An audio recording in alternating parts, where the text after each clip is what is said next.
Welcome back to the channel, dear friends.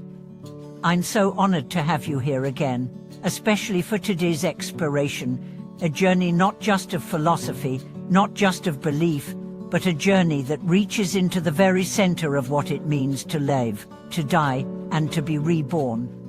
Today, we ask a question that seems simple, but once asked, begins to change everything. Why must we let go of everything we cannot take with us? In the guise of modern life, we are taught that ownership is power, that accumulation is safety, and that identity is built from the things we hold: titles, bank accounts, relationships, memories, expectations. But at the end of this journey called life, what do we really take with us? What remains when the body dissolves, when roles vanish, when status fades into silence? Today, I invite you to walk with me through ancient wisdom, living stories, and personal reflection as we uncover the profound truth. Letting go is not about losing, it is about returning. It is not the end, it is the beginning of real freedom. Let's begin with a story. There once was a monk who had lived high in the mountains for over 3 decades. Known for his simplicity and calm, he rarely came down to the villages below. But when illness struck and his body began to fail, his disciples noticed something strange. He, who had always been so peaceful, began to show signs of distress. His hands trembled, his breath became short, not only from illness but from anxiety. When asked what troubled him, the monk finally whispered, "I miss my mother. I never said goodbye. I never took care of her. I always assumed I had time." That sentence, quiet as it was, thundered in the hearts of those who heard it. You see, for 30 years he had let go of comforts, of recognition, of material things. But in his deepest self, a hidden attachment remained, an emotional bond, unresolved, unspoken. That one thread was enough to shake his calm at the edge of death. And here lies the truth.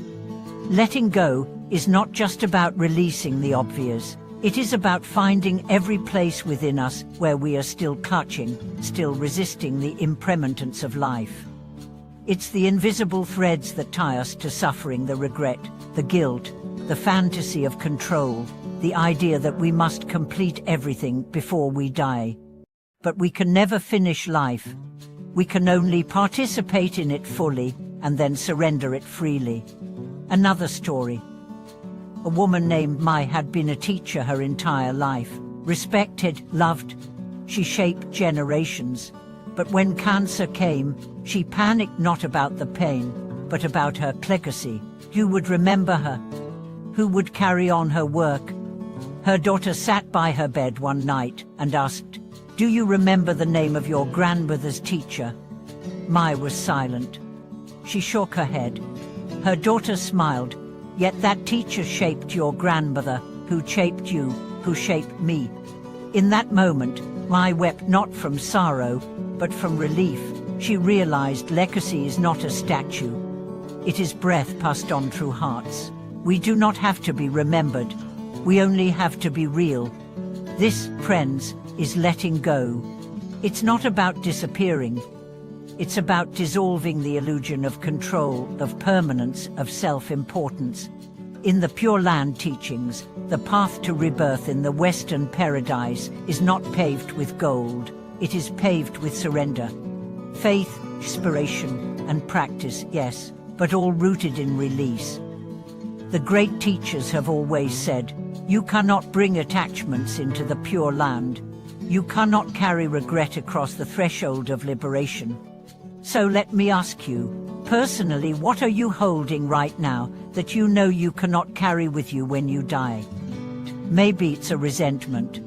Maybe it's a fantasy of revenge. Maybe it's an image of success that no longer brings you joy. Maybe it's the belief that you must fix everyone before you can rest.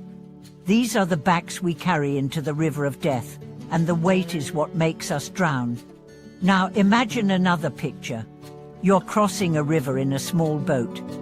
The water is gentle but deep. The boatman says, "You may bring one thing, Everything else must stay behind. What do you choose? That's what today's reflection is about. Not just recognizing what we must leave, but choosing what we truly need. Let me take you into the life of Lin Hua, a grandmother whose story is known to many practitioners. Lin Hua had been devoted to the Pure Land path for decades. Every morning, she recited the name of Amitabha. She read the sutras, she served tea to monks, and helped the sick in her village. Yet in her final days, she could not sleep. Something restless stirred in her eyes. A visiting monk sat with her. He didn't lecture. He simply asked, "What still holds you?" She said, "My grandson. He has no one. Who will love him?" The monk gently replied, "Will your worry help him, or will your prayer empower him?" She was quiet.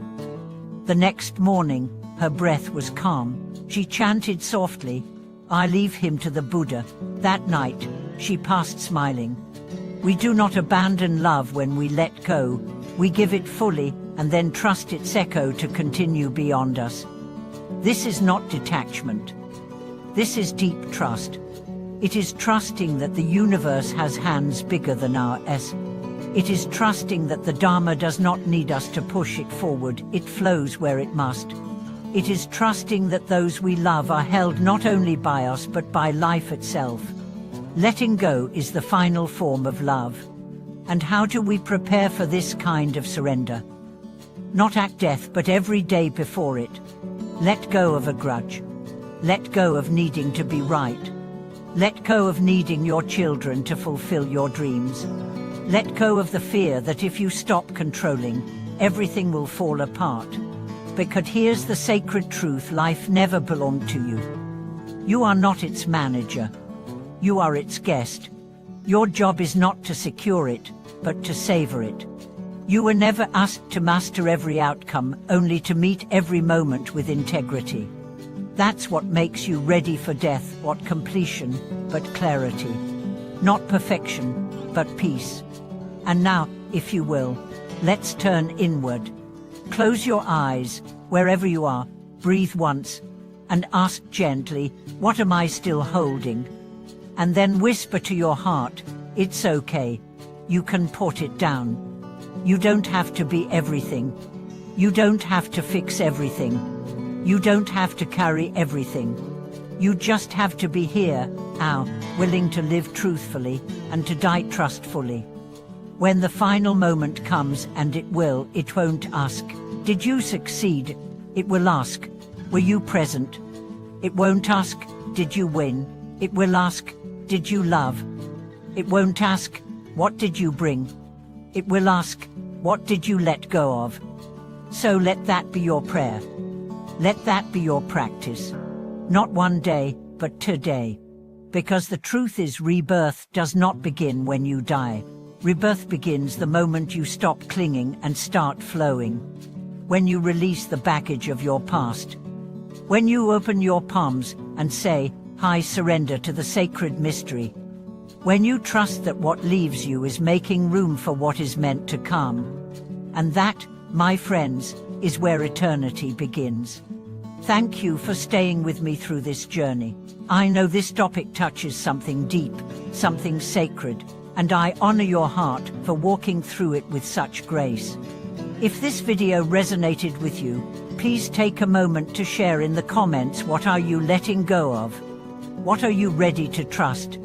And if you'd like to continue exploring this path together, please like this video, subscribe to the channel, and join our circle again.